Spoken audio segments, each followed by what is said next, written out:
How's it going, everybody? Welcome back to the channel. Today we're looking at another product from Atlas.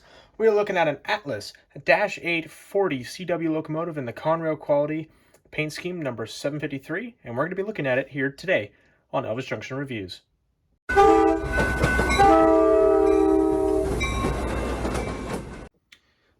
Really quickly before we get into history, you're going to hear a bird.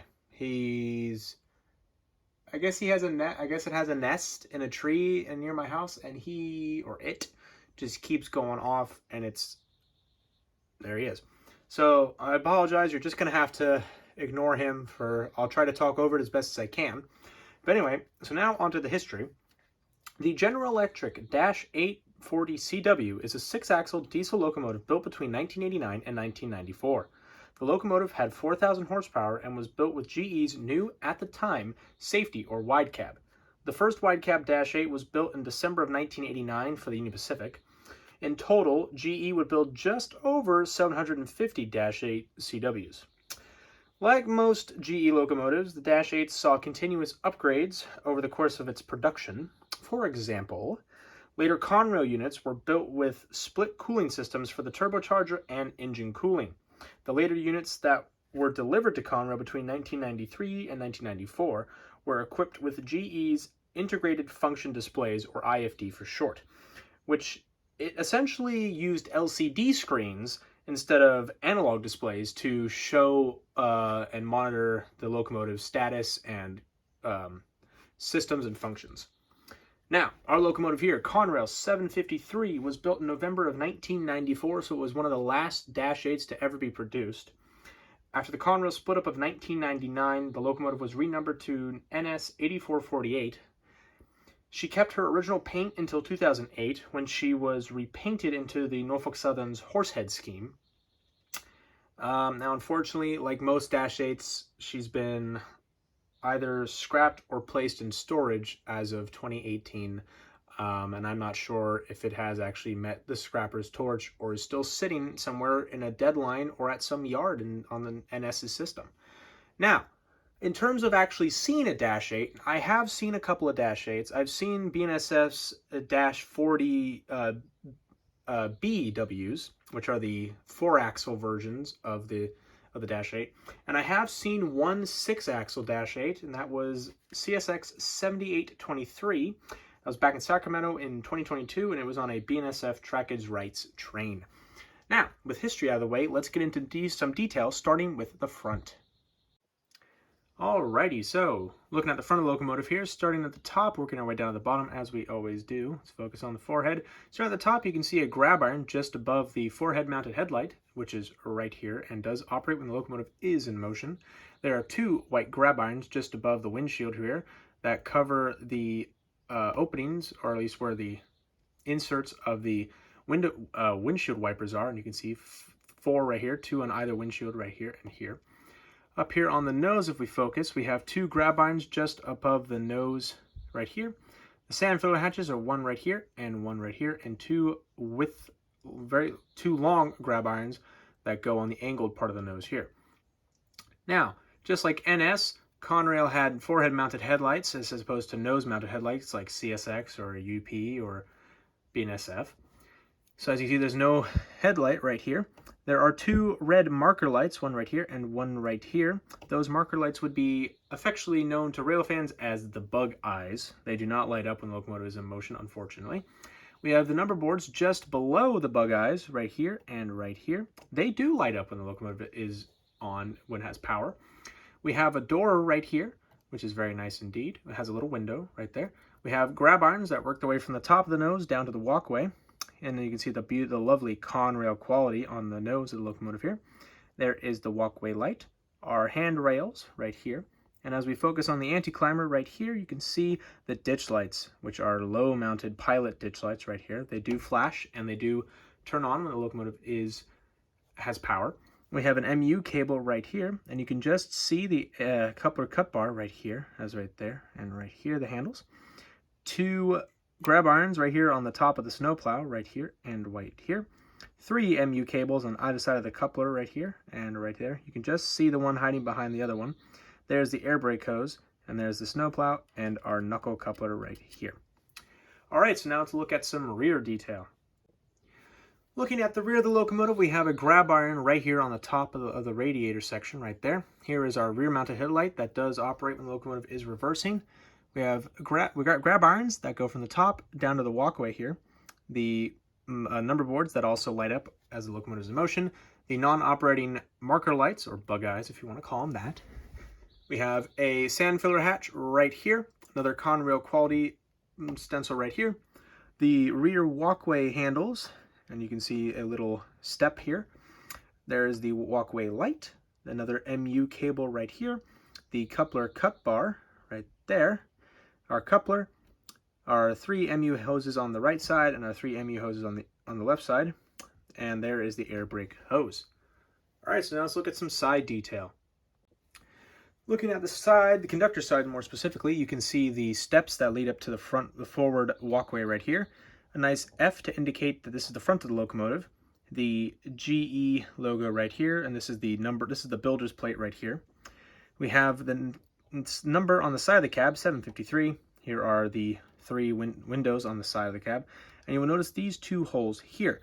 Those are for the separately applied window shades. Now, the interesting thing about Conrail is that they did not apply window shades to their locomotives. So, in theory, this is prototypically accurate. We have some electrical boxes right down here below, just above the white sill stripe, which is very cool.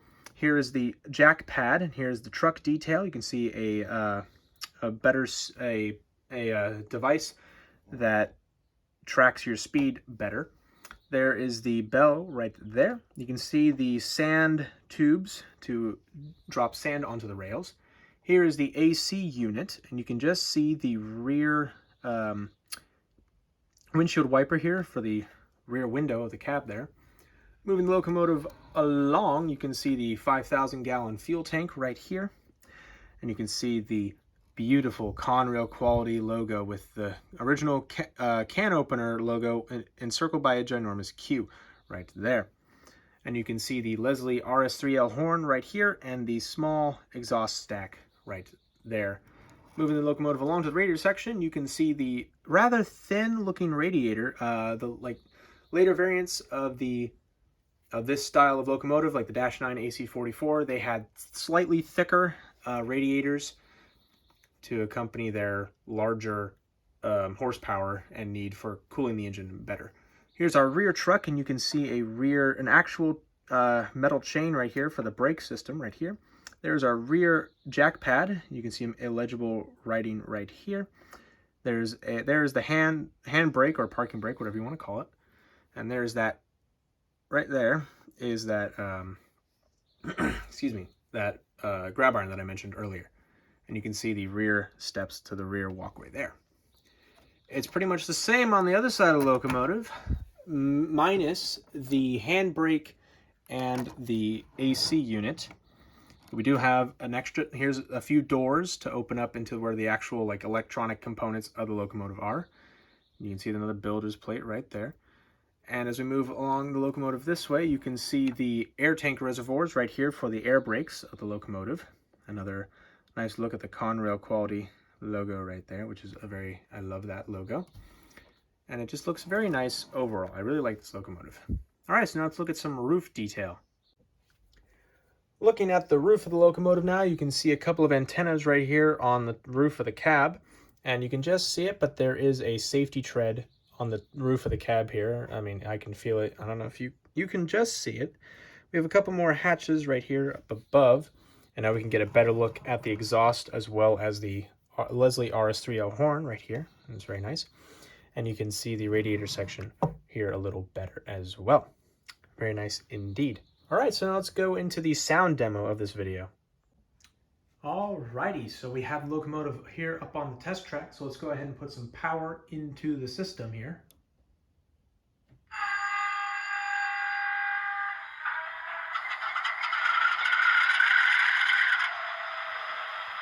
All right, so you heard the startup sequence there. Let's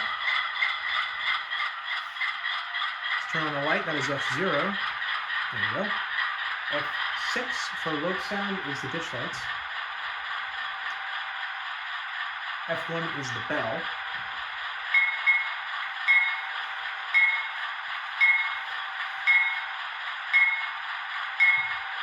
F2 is the horn, and watch the sights, they do flash.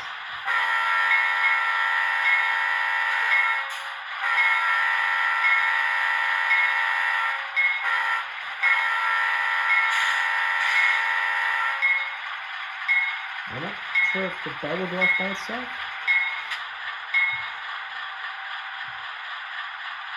Alright, and you see the ditch lights, they eventually do that. F3 is the knuckle being coupled together here. You can listen right now. So that's the knuckles coupling together. And if you hit F3 again, you can hear the sound of them disconnecting, and you can hear the air brakes snap off. And there's that. So, let's throw her into reverse, forward here, and let's get moving.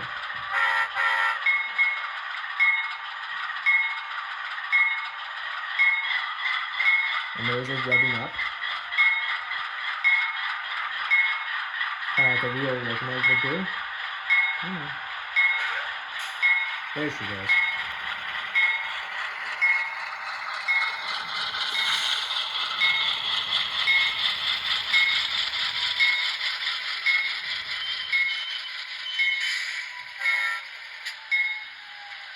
I'll throw her into reverse here.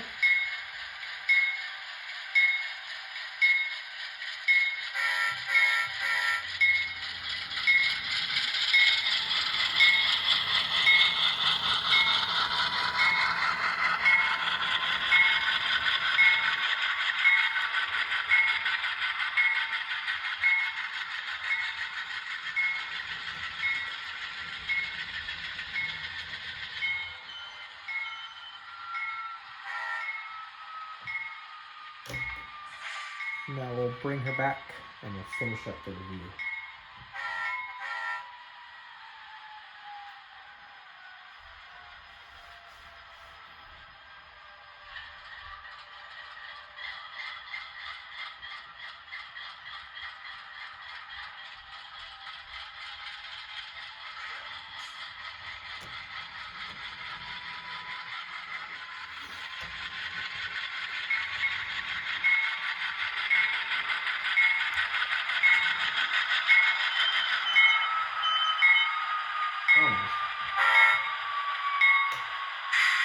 Alright, let's just push you there, turn off the ditch lights, turn off the headlight, and let's just turn off the power of the truck.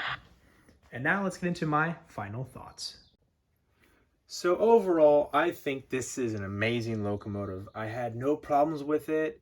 And you heard the sound, it sounded great as well. And I just love the look of this locomotive. I don't know why. There's something about the Dash 840 CW that I just really love about it. I don't know if it's just because of the way that it looks in that beautiful blue, or just the overall aesthetic. But anyway, I highly recommend, if you can find one, try to get one. They're pretty rare now. People are not really wanting to give up the Atlas. This is an Atlas locomotive, so it's a better quality. There are Bachmann Dash 8s on the market, like on the secondhand market, especially on eBay, because people are trying to get rid of them and trying to get one of these Atlas ones. I found mine for brand new at yankeedabbler.com. They are a hobby shop in New Jersey. So, and I got the last one, so I'm sorry about that. But anyway, I still recommend you can try to find one. Good luck. But anyway, if you enjoyed this video, please hit that like button. Also subscribe if you have not, and hit the notification bell to see what I have to upload next. And thank you very much for watching, and I will see you guys in the next video. Bye for now.